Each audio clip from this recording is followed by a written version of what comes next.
ষাট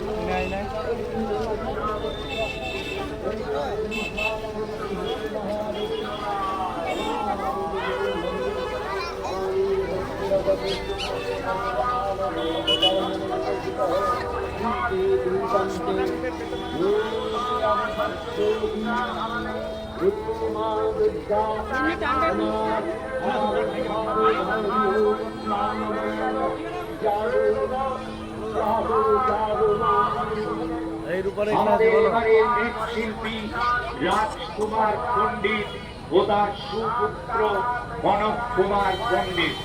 আলোক সজ্জায় বিশ্বজিৎ ইলেকট্রনিক্স রায়গঞ্জ। মণ্ডপ সজ্জায় সূর্য ডেকোরেটর। শব্দ তরঙ্গে দাস মাইক সার্ভিস। আপনি নিজের প্রতিমা দেখুন, অন্যকে দেখার ব্যাপারে সহযোগিতা করুন। কোন রকম যানবাহন নিয়ে মণ্ডপের দিকে এগোবেন না। আপনার ব্যবহারই আপনার পরিচয়। মোটরসাইকেল চালানোর সময় মোবাইল ব্যবহার করবেন না। মনে রাখবেন,